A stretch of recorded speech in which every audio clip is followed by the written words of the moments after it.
Good evening, everyone. The K-State football team called last week's last-minute loss a wake-up call, and now they have a chance to even their record against Louisiana.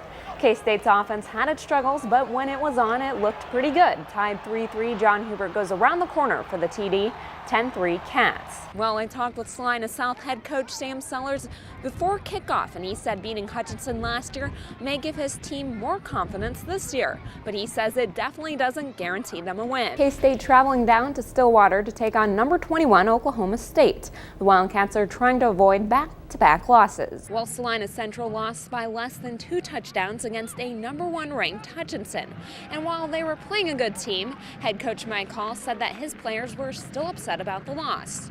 Well, they had a chance to redeem themselves tonight against Newton. You can see Coach Jaden Adams standing on the sidelines at every practice and every game. Ever since I've been around football, it's something that gets me excited like nothing else does. He's part of a Beloit football team that's tearing through the competition, with a senior class that has been playing together since they were little and are no longer just a team, but brothers, I could say. I know we've been through everything together. We know a lot about each other. We hang out together. We trust each other on the field, if you can put it that way. Just 2 years ago, Coach Adams was number 30, sophomore star running back, averaging 200 yards a game until he collapsed shortly before halftime. It was an experience that I'd never been through in life. Naturally, very scared. He was taken to the hospital with a traumatic brain injury and was in a coma for about a week. We always knew he'd come back to us. Yes, I never doubted that.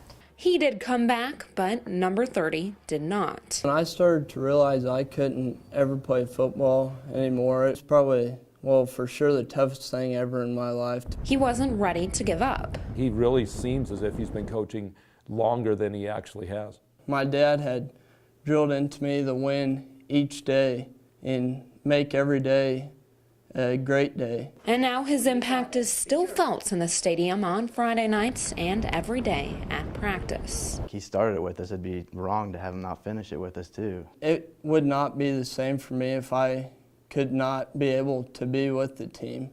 I mean, it's just something I love to do. The floods are gone, but the damage is still all around Lindsborg. Now the town is cleaning up, and that takes a little teamwork. It hurts, but then the aftermath is really where you see what kind of town you're made of, what everybody comes together. It's really where you see your strengths, is through the hard times. The teens cleaning out this house know a thing or two about being part of a team. They are volunteers from Smoky Valley High School's sports squads. Seeing all these people and how devastated they are and how their homes are just completely a mess just made me want to come out here and help them. Football coach Chris Hadabaugh organized the bands of high school and college athletes. They're going to be spending a lot of their own money to get their basements remodeled, and if we can give them some free labor, I'm sure that's a big help to them. Because a good coach knows it's hard for one man on a football field to make a difference. We were just so overwhelmed, didn't know what to do. But a whole team, and then these wonderful crews of kids came. We'd be dead without them. Absolutely. And we're so grateful. Can win the game. In Lindsborg, Samantha Anderson, Eyewitness News.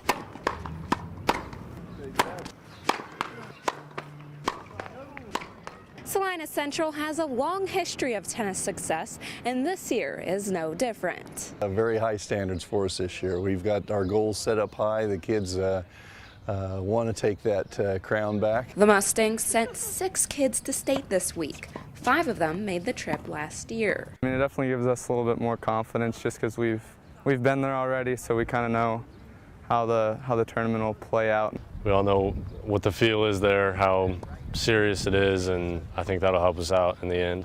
Senior double pair Nathan Garlow and Justin Bankston have 3.5 years of experience playing on the court together, but their friendship didn't start there. I met Justin in like daycare when we learned how to walk together. We definitely know how we both play on the court, so there's a lot of chemistry there, and I think we make a good doubles team. The new player in the group is Umberto Rosetto. Not only is he new to state, he's relatively new to the country. He's a foreign exchange student from Italy. You're high school in Italy, you don't have sports in high school, so it's pretty cool. You're proud of your school. Rosetto, Garlow, and Bankston will be gone next year, and the ball will be in the underclassmen's court. Zachary Hampton, Jeffrey Michael, and Jack Weiner will return to carry the torch in the future. We have depth. Like, I know some of our JV that didn't make the top 6 can easily make state for next year if they try. But first, they have to take care of business this year. Team, take first. My goal is to do whatever I can to help us get there. Samantha Anderson, Eyewitness Sports. The sound of a bat hitting a ball. It could mean a single, a double, or even a home run. That's one of the best hits we've had today. But for the Salina South softball team, it's the sound of hope.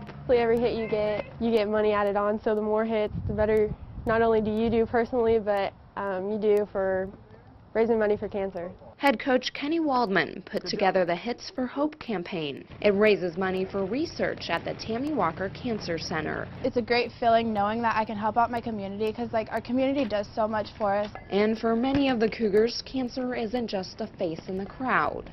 It hits much closer to home. My mom had it in 2008 and my grandma got diagnosed with it in 2011. I have had a couple family members pass away, and currently my uncle is in remission. My great uncle and my grandpa have cancer. I had a grandpa who passed away from cancer. Not all of the work takes place on the field. The players go out and build a team of sponsors. I want my athletes to be involved with the community. I think that's very important. Throughout the season, the girls raise 25 cents for each single, 50 cents for a double, 75 cents for a triple, and each home run's worth $1. And each time a sponsored player crosses home plate, it's $1.25. Every little hit you get, every little 25 cents that you make, it helps. 1, 2, here we go. The extra pressure could help when they're down in the count. I try to make better hits and better decisions when I go up there. The game is still a game, but these girls are playing for more than just numbers on a scoreboard. If they could just find a cure and just knock it out, because then no one would have to go through the pain and suffering. Samantha Anderson, Eyewitness Sports.